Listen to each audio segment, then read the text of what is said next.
Почитувани, во овие интервју разговараме со Добрила Андоновска, носителка во изборна единица 1 на коалицијата Храбро за Македонија и подпредседателка на ГРОМ. Господјо Андоновска, добре ни дојдовте. Добре ве нашла. Ви благодарам за поканата. Најнапред кажете ни што ви е во фокусот на програмата.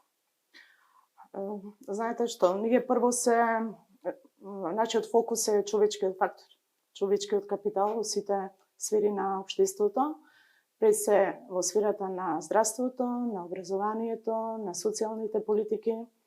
Понатамо продолжуваме фокусот ние на администрација, владење право и правда, економија, развој на сите гранки на економијата, земјоделието, надворешната политика.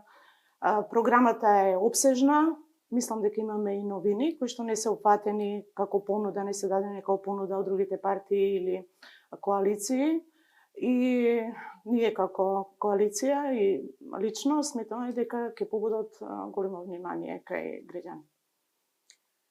На предизборните митинзи најавувате дека ќе го слушате гласот на народот, најавувате и реформи во здравството, администрацијата, ќе се обидете да го спречите иселувањето на младите. Како ќе го реализирате тоа? Она што да почнеме од здравството, ако дозволите, бидејќи со проблемите во здравствениот сектор е опатена целокупната популација и тоа е еден од најгорливите проблеми. Целата слабост на здравствениот систем ја боучивме за време на ковид кризата. Мора да признаеме дека тоа беше една невидена пандемија во светски размери и беше многу тешко да се справи нашето здравство. Здравствените работници дадоа невидени напори за да се справат со ковид кризата и да ги спасат човечките животи, меѓутоа воедно се детектира и сите слабости на здравствениот систем, кои што ние мораме да ги отклониме, затоа што не сме да не изненади некоја слична ситуација или некоја вонредна состојба кога нема да одговориме на потребите на граѓаните во сите три степени на здравството, почнувајќи од примарна, секундарна и терцијно здравство. Моje лично видување во однос на ковид кризата, таму основна грешка на тогашните власти, на кои сепак им одавам признание дека вложија максимални напори, меѓутоа основната грешка спрема мене, значи не ова дел од некоја партиска видување лично мое, како здравствен работник кој поминал 35 години во јавното и во приватното здравство, е тоа што не се успеа да приватното здравство се соедини со јавното здравство. Значи тоа е основната грешка и тоа е недопустлива грешка и од таму ги влечевме сите последици во однос на загубени човечки животи и така натаму. Ние тогаш фактички одржавме два паралелни системи, приватно здравство и јавно здравство. Знаеме до што доведе до тоа.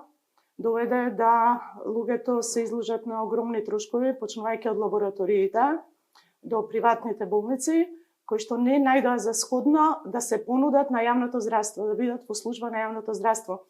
Јас во тој период работев во приватна болница, турска инвестиција во Тетово, последните 2 години и таму ме затегна ковид кризата и она што можам да кажам дека ние веднаш тогаш, благодарејќи на тој менаџмент што беше тога, сега веќе не е, како вработени сите по таа приватна установа, потпишавме изјави дека се ставаме во служба на јавното здравство.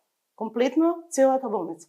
Дали верувате дека никој од нас, како приватни вработени доктори или медицински персонал во таа установа, не бевме ставени во служба на јавното здравство? Лично мислам дека другите болници не ни понудиле такво нешто и тука јас ја гледам главната слабост за тогаш. Од тука произлегува дека мора ние да направиме и некои законски измени во овој дел. Здравството може да биде само едно и единствено. Тоа може да функционира како што е сега и треба да се стимулира за да има здрава конкуренција и понуда, меѓутоа никако да во едни, да речам, воени услови кои што беше пандемијата, да се доведеме во ситуација да луѓето ги продаваат своите приватни имоти или се задолжуваат или умираат од стресови кои ќе ги изгубат своите најблиски. Тоа беше главниот пропуст. Ги детектиравме сите слабости, мислам дека и во другите држави Тоа беше еден од големите пропусти. За оваа тема до сега не сум слушнала некој да ја начне како тема. Каде беше главниот пропуст? Она што сакам да кажам дека ние имаме изворедни здравствени работници.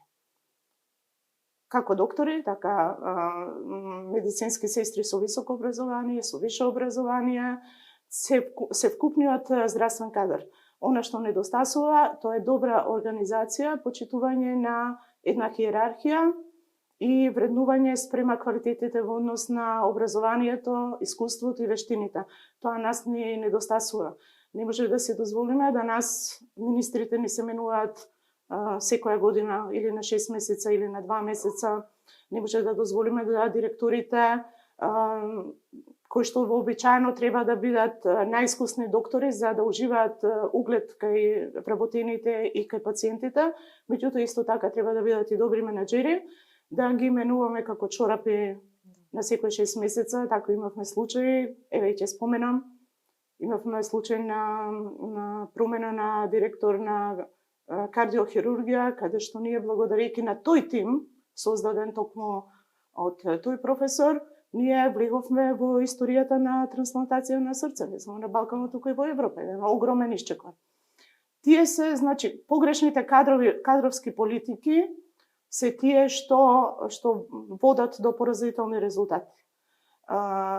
Второ и основно е да кога некој проект во здравството ќе биде започнат, некоја инвестиција ќе биде започната, вториот што е наредниот ја прекинува таа инвестиција или ја прекинува таа идеја или тој пилот проект ако е започнат и почнува од ново. Тоа ни се повторува во сите области на општеството и мислам дека не недозволиво.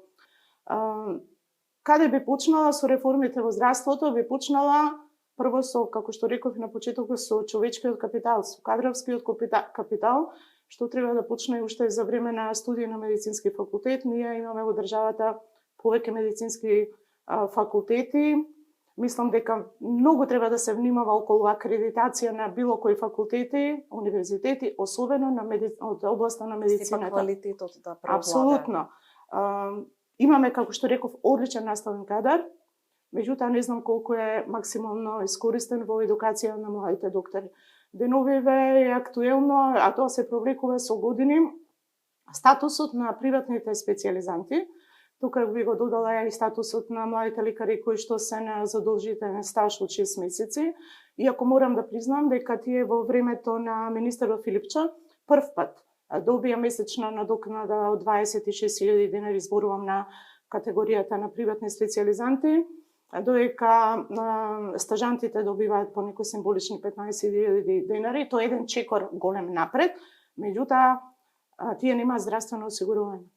Не може еден доктор кој што е на приватна специјализација, кој што самиот се финансира, да биде здравствено неосигуран, а ги има сите работни обврски по клиниките и другите здравствени установи, специјалните болници и слично. Сега имавме скоро и еден масовни протести, тие се во фаза на протести, каде што 400 приватни специјализанти се доведени во таква незгодна ситуација. Дали имаат поддршка од сите доктори, бидејќи јавно излезе ми се чини само една професорка? Знаете, видете каде е проблемот, како и во секоја област во државата. Меѓутоа, многу е назначен тој проблем, тоа разединување во здравството. Бидејќи потекнувам таму и целото семејство ми работи во здравство, така многу добро ги детектирам тие проблеми. Проблемот е во 100% партизација на кадрите. Многу ретко од медицинскиот персонал и поготово докторскиот специјалистичкиот персонал не се инволвирани дури и активно во некои партии. И сега вие во овој изминат период имавме раздвојување, цепење на здравственото ткиво на сите три партии, дали се на власт или се во опозиција на најголемите партии. Затоа што истите тие прво вршат масовни вработувања. Знаеме како оди рангирањето на тестирањата кои што се работат, тоа е еден проблем што се провлекува и минатите власти и актуелните власти, со тоа што мислам дека малку уште повеќе ги софистицира методите.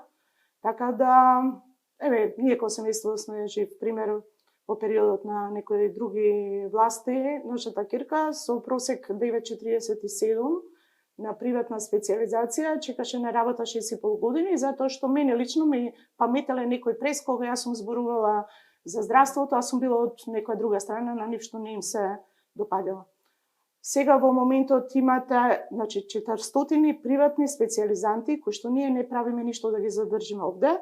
Имате 350 доктори кои се пријавени во Агенцијата за обработување, од кои 50 се во Скопје, останатите се низ цела територија. Чекаат некој да го реши нивниот проблем, да им даде некоја понуда која тие би останале во држава. Имате, ако верувате, 5 од тие лекари кои се невработени, значи доктори по општа медицина, тие чекаат на работа над 5 години, има добра статистика, нели, Државниот завод за статистика што ги објавува и по агенциите, можете да дојдете, тоа се јавни податоци. Имате дори 18 специјалисти кои се невработени, значи завршиле приватна специјализација, а имате меѓу нив и педијатар. Ако тргнеме од тоа дека е апсолутен дефицит на педијатри, јас не знам кои се тие здравствени политики. Значи, прво да направиме нешто за дипломираните млади лекари кои што се на стаж, за приватните специјализанти и за сите вработени во јавното здравство. Тука го гледам основен е проблемот во кадровскиот потенцијал, да не ги заборавиме и сите други здравствени работници. Сега имаме високи школи со високо образование, 180 кредита, кај што излегува изворен кадар.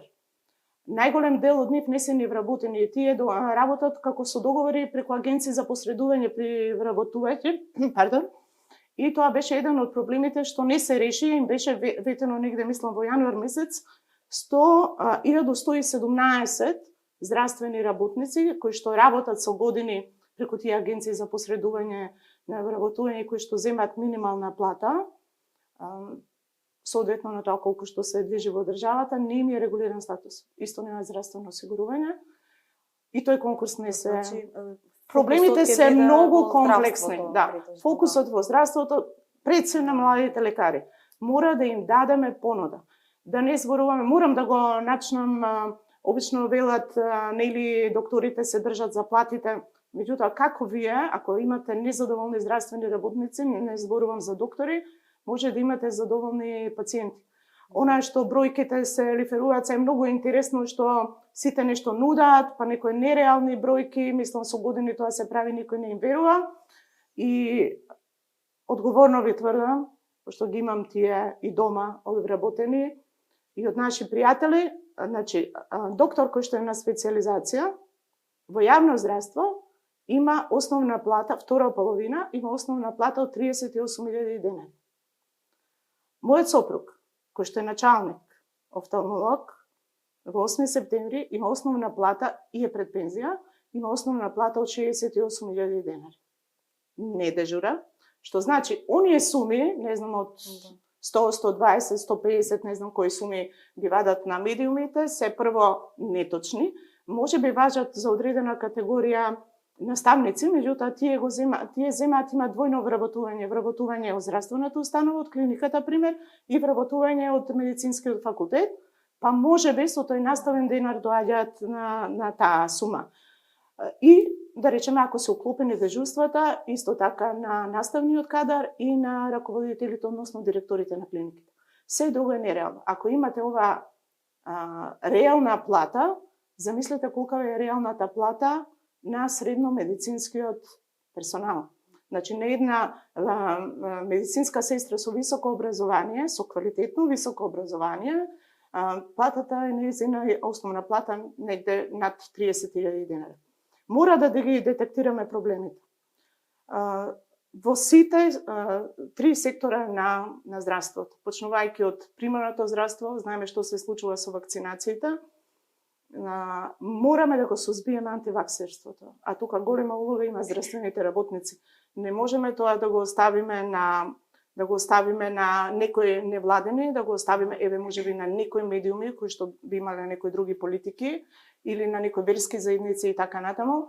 Ние се доведовме во ситуација сега, ова што ни се случи во регионот со црната кашлица, да дојдеме до сознание дека 22.000 деца што успеале да се детектираат не се вакцинирани. Тоа е уште еден од горливите проблеми. Знаете што не е, она што не им е објаснето на граѓаните не е во прашање само црната кашлица.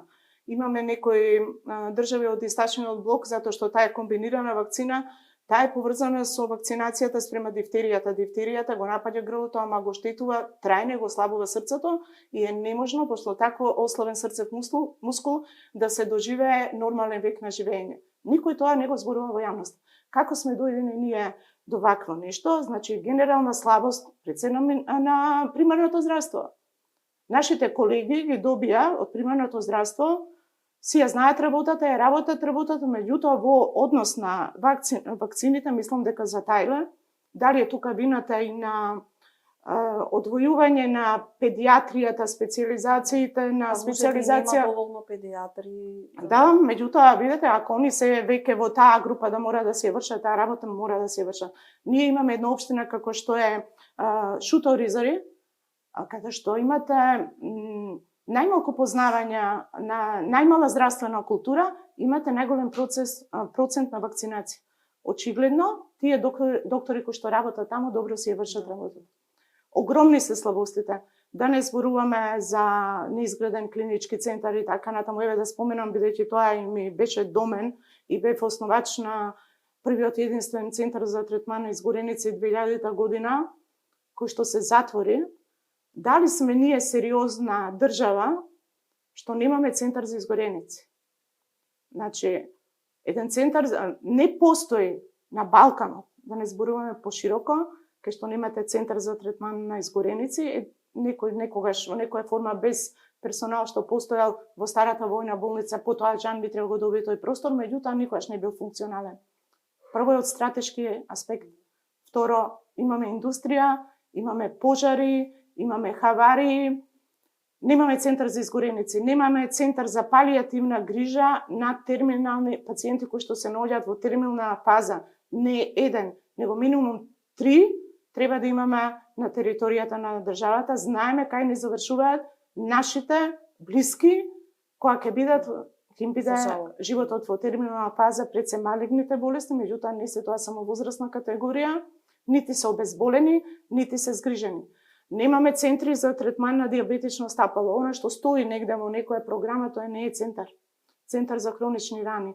Значи, сум работела и во приватен сектор, знам што значи кога пациент не може да му пружите да го хоспитализирате, немате каде. Многу се горливи проблемите. Мислам дека кој да биде во иднина министер за здравство, основно е прво да се формира еден непартиски тим. Тим од високостручни кадри, практичари. Не мора да се тие теоретичари. Луѓе, значи што секојдневно се среќавале со тие проблеми, мора нешто да промениме. Недозволиви се овие пропусти што ги имаме, мислам, после 33 години независна држава.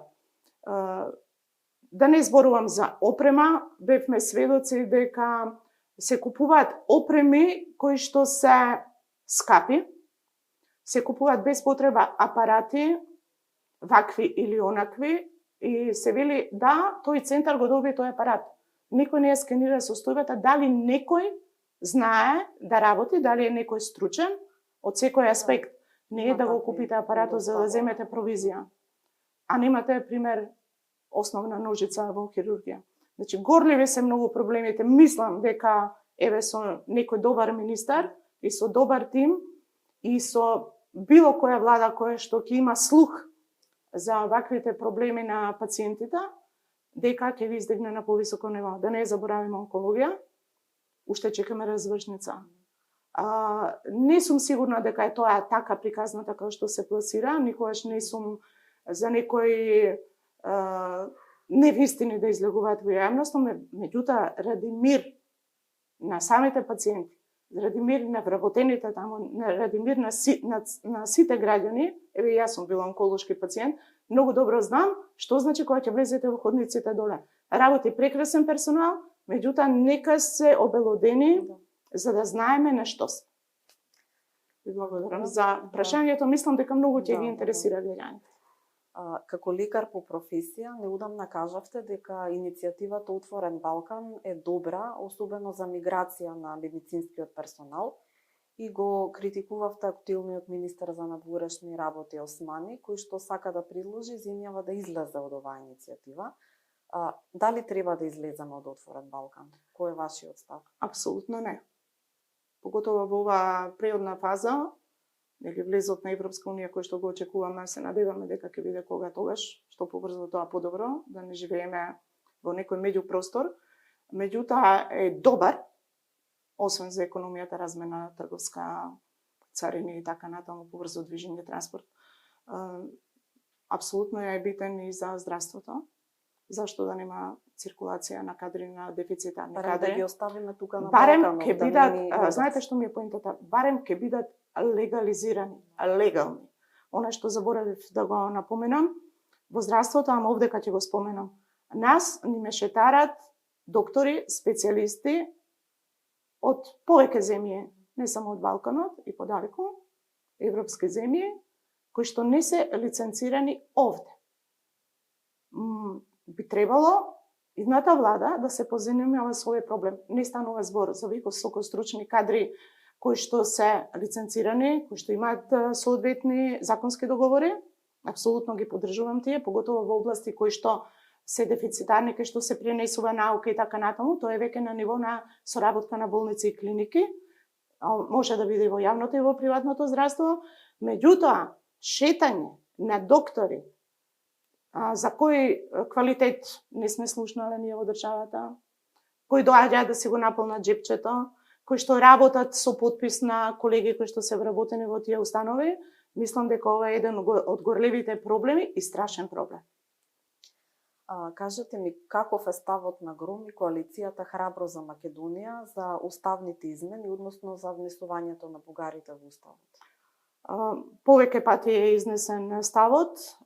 Ние сме против, прво и основно, против отварање на уставот, затоа што самото отварање на уставот е отварање на една пандорина кутија, затоа што желбите очигледно се нижат понатаму, како што е желбата за бирање на председател на држава во македонскиот парламент, а не знаеме што ќе биде следна желба. Категорично не е за отварање на уставот, внесување на бугарите, од причина што тој пакет нема да биде комплетно затворен во однос на нашата нација и во однос на македонскиот јазик. Како партија и како коалиција немаме ништо против бугарите, немаме ништо против сите што треба да се внесат. Апсолутно, нека ги решат и другите, може да се реши се, ако тоа биде во еден пакет, не овака на рати, како што мислат некој вели после 200 дена, некој може да би го направил веднаш и така натаму. Сме за Европа. Дајте, нека седнат, нека се договорат тие што треба да се договорат, да тоа биде еден затворен пакет, тогаш не гледаме некој проблем, али не и со овој услов уцената што е од страната на албанскиот кампус на партија.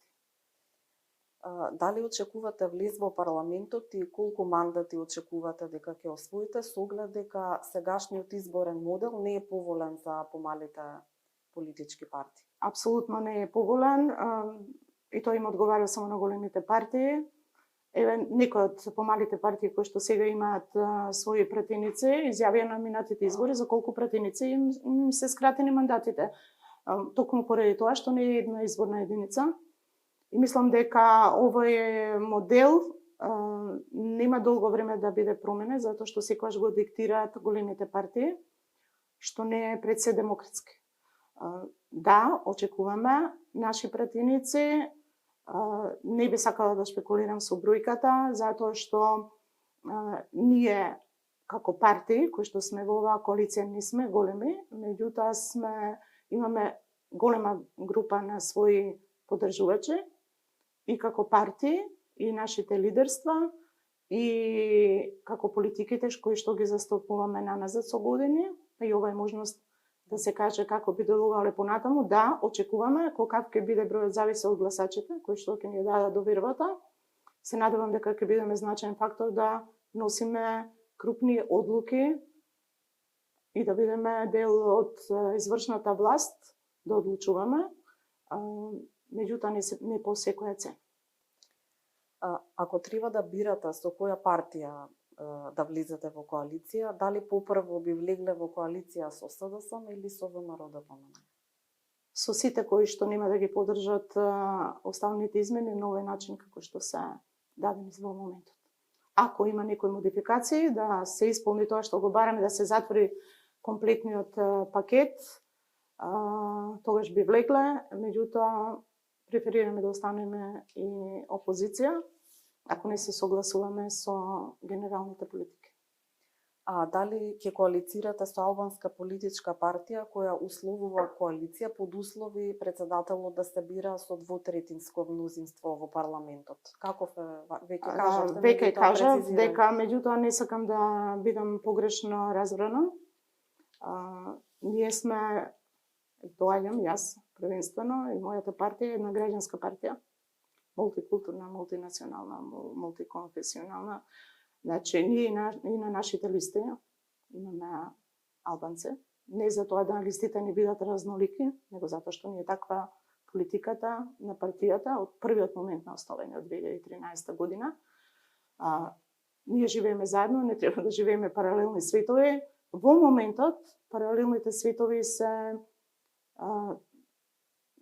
од другата страна понудени во односно. Мислам дека не е добро, затоа што сепак граѓаните сите треба да одлучуваат кој ќе биде председател на државата, а не партиите. Ако се избира председател во парламентот, тога значи дека ќе биде избран од парламентарното мнозинство. Меѓутоа, парламентарното мнозинство, иако во голем процент е глас на народот, не е глас на сите граѓани. Неудамна вашиот лидер Стефчо Јакимовски беше ставен на црната листа на САД. Како тоа влијаеше на членството? Какво е расположението во партијата? Она што беше интересно да уште повеќе не ги избира редовите. Не е лесна состојбата, меѓутоа кога знаете дека ви е образот чист, тие што бевме останавме, има и поголема поддршка од порано. Црните листи се нешто сосема друго, тие забрануваат влез во одредена држава, или други држави ги имаат, не само нашиот стратешки партнер, и забрануваат деловно работење. Нашиот закон не дозволува, нашиот устав пред се не дозволува она што сакаа некои политичари да го наметнат или во однос на законот, промени, тоа е пред се антиуставно. Ако се обрнеме на законите во нашиот стратешки партнер, таму знаеме дека кандидатот за председател, господинот Трамп, може да биде кандидиран и да се наоѓа во затвор. Значи, нивните закони се сосема поинакви, така да ние си имаме своји закони, кои што се исправни и апсолутно не би требало тоа да даде одраз, нити дава одраз на расположението кај граѓаните. Господја Андоновска, ви благодарам за интервјуто. Ви благодарам.